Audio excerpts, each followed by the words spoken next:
think it's weird that I have that giant pile of stuffed animals in our background when we do the interviews. I mean, I'm wearing pajamas in them, so... Doesn't look like pajamas. Yeah, but my hair is only, kind of brushed. Your hair looks better than my hair, and I spent, 10 minutes on it. Hello, everyone. Welcome to another episode of Twinspiration. It's been a while since we've had an interview, so we're really excited for our guest today. But first, it's time for the weekly Inspirational In It. If you're new here, Inspirational In It is short for Inspirational Minute, but the alliteration sounds better. So to her, not to me. To everyone else who listens to our podcast. So at the beginning of each Twinspiration episode, we share a 1-minute good news story to make you happy. Except it's usually not exactly 1 minute. Sometimes it's 4 or 5 minutes. But this one won't be. But I said it that way so that I would make it short. Okay, so this one... We decided to share this because it's kind of summary and cute. So this is about a police bunny found in the middle of the road last year. Officer Percy, which is the bunny, now lounges at the police department during the day and is a support animal for all. So this story is about a police officer found this little bunny in the middle of a road in California and took the bunny back to the police station and called animal control, but they couldn't find the bunny's family. So the police department decided to keep the rabbit and named him a wellness officer just before Easter Sunday. So he is officially a member of the police department, and he is really cute. We'll post the article so you can look at pictures. And he just is the support bunny for the police. And that's so fun because everybody wants a bunny, except for my dad, who's trying to get rid of all the bunnies who live in our yard, even though they're really cute. But maybe if he knew they could be future police officers, he would let them stay. He would be nicer to them because otherwise they could arrest him. Yeah, that's true. We should tell him. Yeah. Speaking of animals, we have to put a little bit of a disclaimer on this episode, because our dog Pumpkin, who you probably noticed we talk about him a lot in the last few episodes, that's because every day he gets to be more of a irritable old man. And so lately he's been being very bothersome every time we record. So you might hear at the beginning of the interview a lot of whining in the background. I know you're used to hearing Ashley whining, but this time it's not her, it's Pumpkin whining in the background. But don't worry, Ashley picks him up and then he quiets down because he loves her and wants attention. And then I just had to hold him the entire interview and he wouldn't let me move and I was very uncomfortable. But the things we do for the dogs we love. But it was worth it because we got to talk to a really inspiring guest today. Our guest is Talitha McGuinness. She brought the Fetal Hope Race, which was the original fundraiser for the Fetal Health Foundation in Colorado, and she brought it to North Carolina, which is where she's from, and she also continues to do a lot of PR for the Fetal Health Foundation and helping make a difference in people's lives. She also started her own graphic design company called Carolina Consulting, and she recently started her own business, Magnolia Grove, with her best friend, and we'll let her tell you all about that, but it's a really incredible and inspiring story. And so for anybody who has big dreams or big ideas that they have always wanted to pursue, I think that this will be a really great interview for you to listen to. And we hope you enjoy listening as much as we enjoyed talking to her. Thank you so much for doing this. We're so excited to get to talk to you. Yeah, you're welcome. Thanks for thinking of me. Our dog is having a panic attack that he doesn't get to sit with us, so if he starts whining in the middle of this, just ignore him. Sure. All right, well, I guess we can just jump right in if you're ready. Yeah, whenever you girls are. Awesome. So first of all, we were just wondering if you could tell us a little bit about your background and give us an overview of the businesses that you run. Sure. If you want sort of the twin slant to it and how I'm connected to the whole twin world, that goes back quite a few years. when I got to know both of your dad, Lonnie, and your mom, Michelle Summers, and got connected to the Fetal Health Foundation when I was pregnant with my girls, who are now 18 years old. And so just, very similar to your own story, we journeyed and battled with Twin-to-Twin Transfusion Syndrome. And we had a very successful outcome. Both girls were very strong, very healthy when they were born. So we just wanted a way to give back and get involved in helping other parents, as they went along this journey. And so really small world in that whole twin-to-twin diagnosis world, if you will, of getting to meet your mom and dad, thousands of miles away in Colorado, and we're here in North Carolina. But that was, very exciting for us to be able to get connected and really be like the hands and feet of helping those parents when they're diagnosed and, feel worried and scared and concerned about what to do next. But, having tangible hope in putting them in touch with the doctors who could provide their care and learn more about their diagnosis and things like that. So that was a very rewarding time in my life, and still is in what capacity I'm involved with the foundation. But then, skip forward several years and my girls are now graduating. And so it just felt like it was time to do something a little different. And so, on the entrepreneurial side, which, you wanted to talk about, was my best friend and I decided to create Magnolia Grove, which is a spa and wellness collective, and something sort of new, very new idea for the area we live in. We're in a very small town, so there's not really anything like that around us. But we knew the importance of both men and women really finding somewhere that they could find peace and healing with, mental, physical, spiritual, everything. We try to really encompass it all for people to find this as a safe space to get that healing through massage therapy. And we have a functional medicine doctor. So even with, learning what the root causes of some of our diagnoses are through blood work and things like that, and then working with the doctor to add supplements in with proper nutrition and things like that to correct those things, yoga classes and all kinds of stuff. So yeah. Sorry. We have to pick Pumpkin up. He says hi. He is being a brat today, aren't you, Pumpkin? He's turning into quite the attention hog. So maybe we'll just kind of go chronologically. Do you remember when you initially sought out working with my parents and their foundation? Because a lot of people go through various difficulties in their lives, and I think it really takes a special mindset to come out of something challenging with the idea of wanting to help somebody else who's going through the same thing. So I guess, do you kind of remember how that inspiration came about, that you wanted to use your experience to help other people? And then, because like you said, we're in Colorado and you guys are in North Carolina. Yes. Do you remember how you found I know it was after the girls were born, and they were born in 2005. And so it was a couple months later. I want to say it was an actual paper copy of like a mailed newsletter that came from Dr. Quintero, who was the doctor that treated both you guys when your mom was pregnant, as well as my girls when I was pregnant in Florida. And so it was just sort of updates on what, he was doing and his practice and all of that. And I believe he had a blurb in there about your mom and dad. And that was the first year maybe that they were starting the Race for Hope. As a way to give back. So the foundation didn't really exist at that point. It was just them hitting the ground with the 5K as a way to raise funds and give back to Dr. Quintero's group and stuff.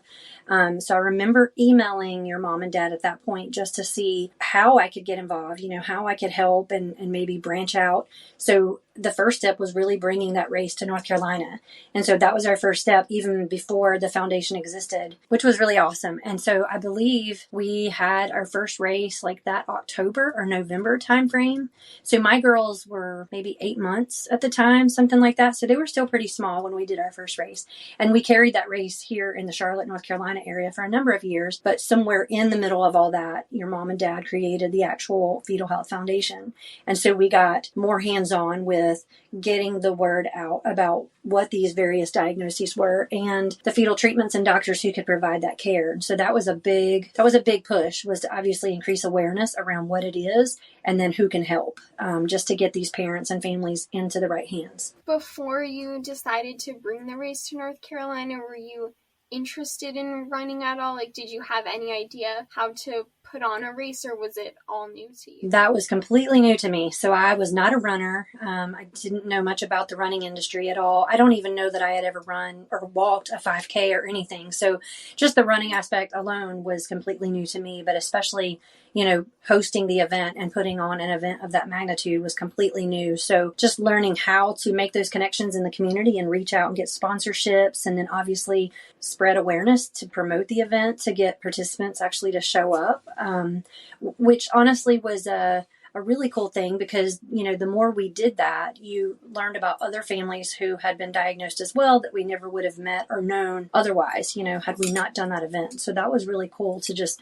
make some of those friendships and those connections over the years. I think that really takes a lot of gumption to, first of all, to just reach out to random people and ask how you can help Right. with something that they're working on, because I feel like a lot of people, especially today, just there's so much, fear of doing things like that. Sure. And also to put on an event when you really don't know what you're doing, I think that just shows a lot of courage. And I'm curious if you think that that's kind of something that's always been a part of your personality, or if that's something that you had to work on to be willing to just take leaps of faith like that. I definitely think it was something I had to work on and hone over the years. My college background certainly had some marketing and public relations skills that I brought to the table, but I was not really the most outgoing person for, much of my youth. I was very introverted, very timid, but I don't know. I don't really know when that switch flipped, because it's very natural and easy for me to talk to complete strangers now. And I don't bat an eye about trying something. And if it fails, and you learn from it and you move on. Like, I don't know. And it might come from middle age too. Who knows? I don't really worry about, failures. I just kind of pick up and move on, or fix it and make it better. I think that's just all kind of part of life, and growing and learning who you are and what you can do and bring to the table. Can you think of a specific time, either in your work with the foundation or in your other entrepreneurial ventures, where either there's something particularly rewarding or a failure that you learned a lesson from that you've carried with you? Really both of those. Specific to the Fetal Health Foundation, there were a number of times when, sometimes you feel like the work you're doing, that it goes unseen or unnoticed. And sometimes you feel that you're not making a difference, and why are you doing this? I'm sure your mom and dad have had those thoughts at times too. And then you get those phone calls from a pregnant mom, or maybe even her mother or her mother-in-law, who's helping do the research on the diagnosis and where they can go to get help and what the next steps look like. And, some of those phone calls really hit home, and they really resonate in explaining and validating why you're here and why you're doing the work you're doing, and that it's so important and so crucial to these people who feel like they don't have hope otherwise. I remember one phone call a couple of years ago where it was a mother of a woman who was pregnant, and she was actually at the airport about to fly out, but she was making calls and doing some research for her daughter, who had just been diagnosed with a fetal syndrome. And, in that phone call, even before she was about to board a flight and be gone for the next 10 days, she was just so tearful, but so happy that she had gotten a voice on the phone. It put a face, if you will, to the foundation, and that there was someone real on the other line who was, holding their hand and helping them, and reaching out to their own connections to make a way for her daughter to get a second opinion and to see someone that next week, even when she knew she was going to be traveling internationally and could not help. She found comfort in that there were people at the foundation who were making a way for them. So it's just things like that really resonate and just validate what you're doing, and why you're doing it. When it comes to my work here at Magnolia Grove, I definitely love meeting people. We meet new people every week, who have still yet heard of us, and they're coming in just to learn about what we offer and things like that. And when we first opened up, we were in a yoga class, and there was a woman who had come in, and she had been battling some health issues for a number of years, really since 2020 and all the COVID stuff hit. I think that she had contracted COVID pretty badly that year, and then there had just been a series of things that occurred with her health ever since. And so she's trying a more holistic approach at this point, and just getting things on track and turning her health around. And she was just so broken and so, again, tearful and emotional that we had the guts to come into a small rural town and open up a facility like this to give people hope and a way to turn their health around. She was just so happy that we had done this and that she had somewhere that she could come and, do her yoga classes and use the infrared sauna and things like that and the other services that we offer. So, it's those things that make it feel really rewarding, even when sometimes it feels really, really hard, especially when we started not knowing what the heck we were doing. This was not, again, just like the 5K. I have been to spas and, I know how amazing they are, but this was not in our wheelhouse to just take a building and renovate it into a spa and have all of these amazing services and stuff for the community. So it's been a great learning experience and it's been very rewarding, but it definitely has its challenges. Yeah, I think that's a really amazing outlook, and it's also something that I feel like we've definitely noticed with our parents and even in our own experiences, both in the nonprofit space and the entrepreneurship space, is that oftentimes, like you said, it feels like your work is kind of going unnoticed because there's so much behind the scenes work and like 24/7 commitment that Right. From the outside people don't really see. And when sometimes, especially in the nonprofit space, when it feels like you're not getting the donations that you want, or you're not able to provide as much help as you would hope just because resources are so limited. Sure. It can definitely feel discouraging and feel like you're not making a difference. And so I think it's amazing how just knowing that you affected one person can make all the difference. Right. Yeah, for sure. We did an interview a while ago that the person that we were talking to was like, you might not be able to change the whole world, but you can change one person's world. And I think that it's so important to recognize that making a difference for one person is just as important as making a difference for 1,000 people. Absolutely. It starts with that one person, and then they, can then in turn impact other people. And it's just kind of that ripple effect. Switching gears to talk about Magnolia Grove a little bit, can you talk about kind of what the inspiration behind starting was? Yeah. Because you said you had been to spas, but you weren't like super into thinking about starting one, and how you kind of figured out that was a hole that needed to be filled in your community. Yeah, funny enough, it actually came about in 2020, when the world stood still for most everybody. And so most of us were home, and a lot of us, we didn't really know what work looked like at that time. We eventually figured out that most of us can work from home and things like that. But, there was a good long while when most people were binging Netflix and other movies and shows. And so one of my best girlfriends and I, we were each in our own homes, but watching the hit Netflix show Sweet Magnolias.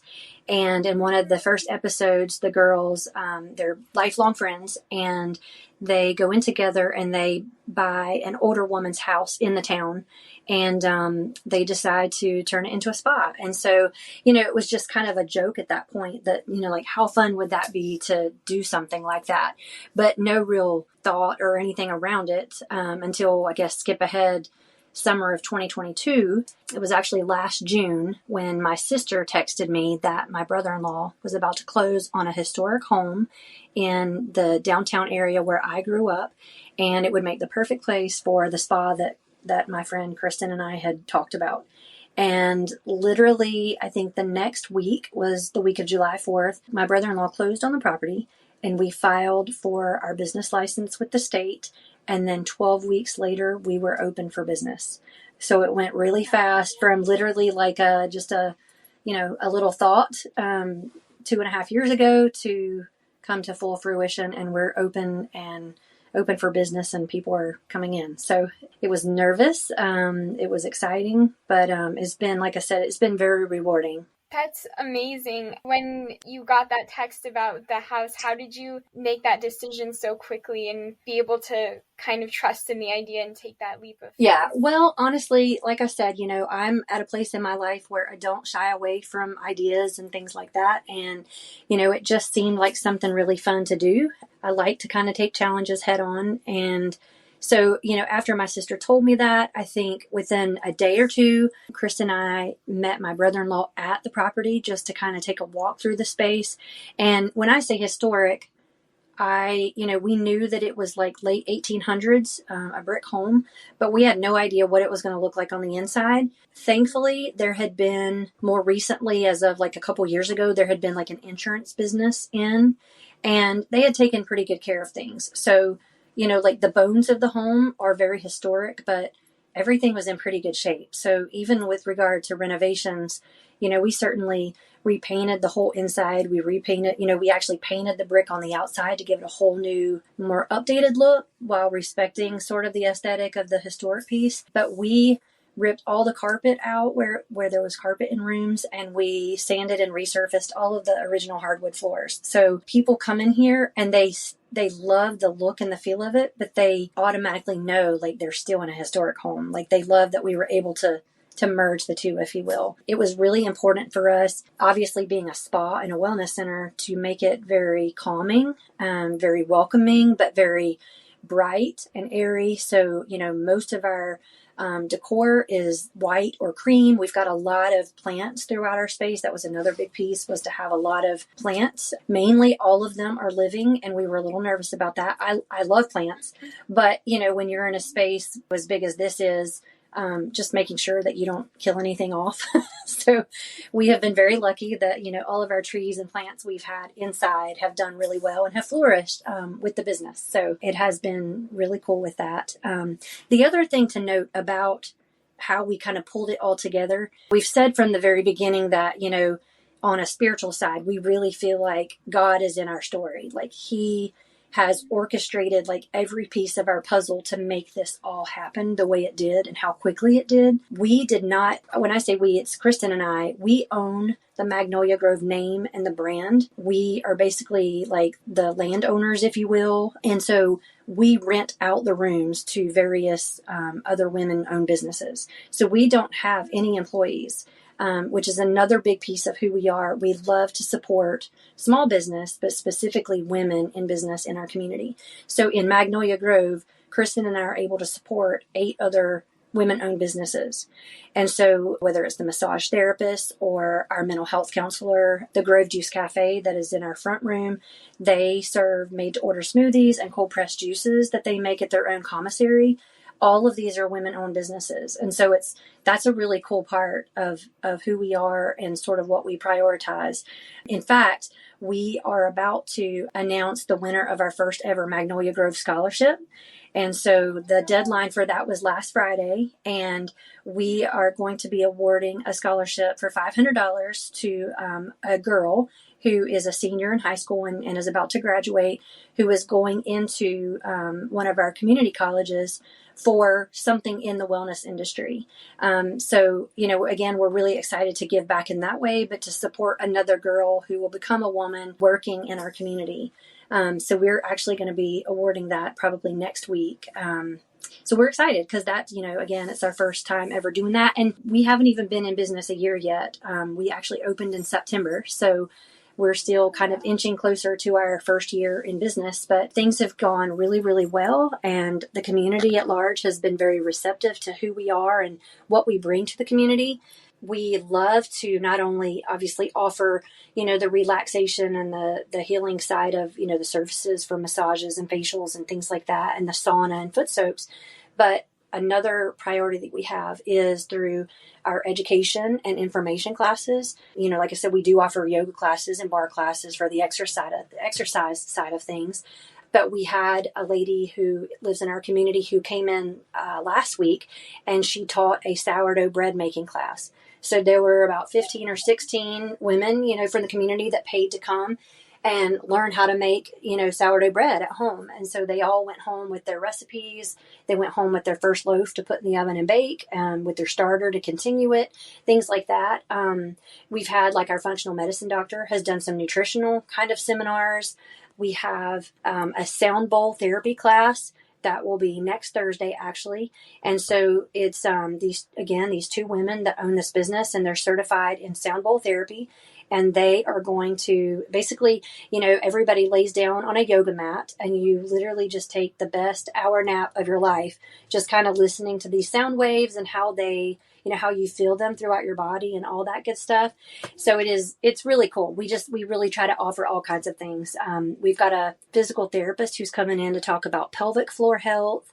We've had a chiropractor in before. So we really run the gamut of health and wellness to just really cover whatever we feel like our clients would be receptive to and learn from. That's really amazing. I think that you are so interested in giving back to the community through your business, by supporting other businesses and students. Yes. And really just trying to support your clients and figure out what they need and how you can help them, because I think that is something that we kind of don't think about with small businesses, but I feel like small businesses are really open to helping the community and being a part of the community, and I think that is so important. And I'm curious, on the topic of supporting women-owned businesses, do you feel like you ever had any issues with starting a business or starting an event or working in the nonprofit world because you were a woman, or do you feel like people were always open to that and receptive to you? I think for the most part, people were open and receptive to it. But again, I'm at that stage in my life where I really don't care what they think. When I have an idea and a vision for something, I believe in myself enough, and the people around me who are helping me and helping me carry it out, that it's going to happen no matter what they think or feel. So I don't really give a lot of thought or worry to that, those opinions and beliefs, because, I feel like as long as you believe in yourself, and you feel like you have a great support network and a village behind you, you can do it. What would you say to other, I loved how you were talking about the scholarship that you guys are giving, and I know that you have twin daughters who are about to graduate high school. So what would you say to other young women like that, or women in general who might have big dreams or big ideas but might be afraid of taking that leap or afraid of being shut down, I guess? Right. Yeah. As a mom, taking my business hat off and speaking more from a mom side of things, like you said, my girls are about to graduate in 2.5 weeks.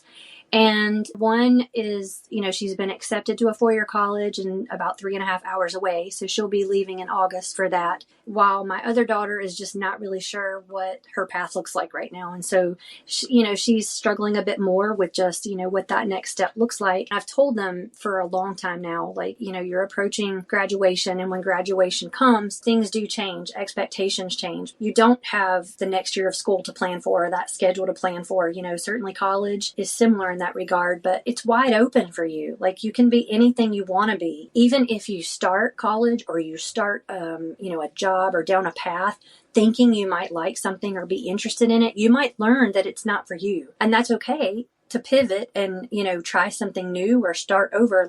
Just keep moving, just keep going. Don't ever stop. Don't get defeated because, like I said, you might fail, but you'll never know if you don't try. You have to take that first step and then just keep moving. I love that. We talk a lot about life taking you in different directions than you expected. Right. I feel like pretty much everyone that we've talked to on this podcast has gone in a completely different direction than they ever thought they would or intended to. And that's something that our parents are saying to us all the time. Right. You don't have to do what you major in, or you can change your mind about what you're interested in. And I think that sometimes it's so hard because I know in our experience when we were juniors and seniors in high school, the expectation was kind of, you need to know what you're going to do with your life. And sure. I think that there's a lot of pressure on not just young people, but on everybody, because I also see so many older women who feel stuck, I think, in what they're doing, but feel like that's the path that they're on, so that's the path that they need to stick to. And I think it's just such an important and inspirational concept that it will be okay if you pivot, and it's important to follow what will make you happy rather than what you feel like you should be doing or you committed to doing, I guess. Right. Absolutely. And, we tell the girls too that when you're working, everybody has hobbies and they have interests, in life. And sometimes your job or your career doesn't necessarily align with those hobbies and interests, and that's okay. But it's really awesome when they do. That's when you feel feel, your happiest or like your biggest moments in life is when those things align, where you can actually financially succeed with something that you love to do and you're passionate about. And so we really try to encourage them to find something that really aligns well with all of it. And if not, it's okay. Again, you don't have to make a decision right now at 18, 19 years old that's going to affect you for the next 40 or 50 years. You can change your mind 5 and 10 years from now. And, you can always go back to school and learn something new and different and go in a different direction. It's all about taking that first step and just always keeping moving. Don't ever stop and let it defeat you and just feel like you can't go on. Going off of that, I'm curious because I see on Facebook and social media all the time, besides the businesses that you run, you're always posting like things that you baked that you're selling or really elaborate parties that you planned for your kids. Or my mom always says you're like Martha Stewart. Yes. Yeah. So I'm curious how you've kind of developed a work-life balance with that and how you are able to pursue those passions that they're not like businesses, but like side things that are bringing in income, but also things that you enjoy. Just how you have time to do it all and also be a mom and be a business owner. Right. Yeah. Well, before Magnolia Grove came about, I enjoyed doing those things for my kids. Because I have 4 kids, doing those for their birthday parties each year, or even for friends, having elaborate dinners that I might cook for them or whatever. I love doing those kinds of things. But once Magnolia Grove came about, I feel like I have less time to do those things at home.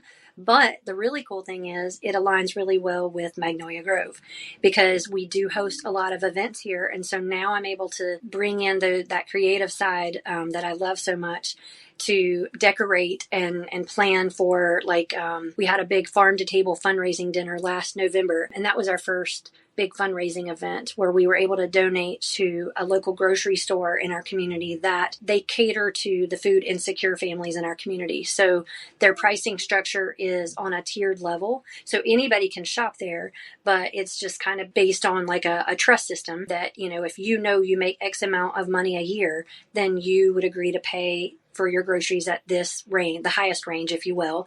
And then there's a middle tier and a lower tier. So obviously those more food insecure folks who don't have steady income and things like that, they would be able to pay at the lowest rung. So obviously it's supported from those who are wealthy in our community to be able to then help those who don't have. But anyway, so we had this huge farm to table dinner. We had live music that we were able to get brought in and an amazing dinner that we worked with a local chef. He worked with that particular grocery store that works with our local farmers to provide, all of the food we ate that night. We had a silent auction component where some of the other local businesses donated gift certificates and items that, people were able to bid on. And I believe we raised either $700 or $800 that night. We had about 50 people, I think, attend that first night. And then we've had other fun things too. Like we have had a girls' night out where women came out and we again worked with a local chef and had a nice dinner, but it was more like boho picnic style. So you're sitting on the ground around pallets and candles and all this stuff. But we watched the episode of the Sweet Magnolias show from when they went in and bought the spa. And so we wanted everybody to understand the inspiration behind why Kristen and I started this. So we've done all kinds of fun things like that. So yeah, I get to use my creative side. And obviously, being a business where we have 8 other women in here with us, I make a really big deal about everybody's birthdays. And I love being able to create charcuterie boards or, like a dessert buffet or whatever it looks like to just make them feel special on their day. So yeah, it's fun to be able to bring those skills in. That's awesome. I think it's really great when you can find something that aligns with your passion so well. And it sounds like you are so passionate about what you're doing. And I also think it's just great that you do make a point to do those things for the other women that are working with you and the other people in your community, because I'm sure that it really makes them feel valued and special. And I think that it's just that sense of appreciation is definitely just going above and beyond, and I think that's really incredible. So I think we just have a couple last questions. Obviously, since our podcast is all about twins, we have to ask you about your twins. Sure. We're always so curious how people's perception of twins change from just in general life to when they get to know twins really deeply, I guess. So we were curious if you had any major surprises or things that were unexpected about raising twins that you never would have thought about before you had them. Yeah, I think And I feel like a lot of twin moms can probably say this, but when my girls were young, like toddler stage, like baby and toddler stage, I worked from home. I actually, the first 2 years, I worked as a receptionist and did some marketing and public involvement work for an architectural and engineering firm while doing some Fetal Health Foundation stuff on the side as well. That was hard because I didn't like leaving my girls. I never thought that I would be that mom that would be working while I had children. I just always pictured myself as being the stay-at-home mom. But I loved what I did. So I was really torn between obviously the two. And so it was about when they were 2 years old that I left that firm and decided to just start my own business. And so that was like my first, I guess, dipping my toe in the whole entrepreneur side of things. And I started my own consulting company doing graphic design and marketing and PR. And that's where I got really more involved with the Fetal Health Foundation and doing a lot of the behind the scenes work for that with regard to newsletters and blog posts and just helping make connections with those fetal centers and stuff. That stage, the baby and toddler stage, I really, in the moment, felt like that was the hardest thing I had ever done in my life as a twin mom. But honestly, now that they're 18, you would think that I would be able to say that it's so much easier. But I don't think it's easier. I honestly would go back to those days in a heartbeat because it's really hard, the teenage years with twins. You guys can probably attest. You don't, always see eye to eye as parent and twins. And even as twins, you guys don't see eye to eye either. And so, it seems like the little skirmishes that seem small when they were little, they don't feel so small when they're 18 years old. Like they can be really explosive. So yeah, I think that was a big surprise for me is how hard it still is at 18 and they're about to go off to, college and figure out what that next step is for them. It's still hard. Yeah. And then going off of that, we ask all of our guests on this show, if you could have an identical twin, do you think that you would want one? Oh, probably not. I know my personality is pretty dynamic and bold, and I cannot imagine another me. I really can't. I mean, it sounds amazing. We joke about I wish I had a clone because then I could do more kind of stuff, but I don't think it would work out very well. I feel like we would butt heads. That makes sense. What's funny is I feel like everyone that we've had on who doesn't know twins, they say yes, but I think you and our parents are the only people who have said no. Yeah. Yeah, that's interesting.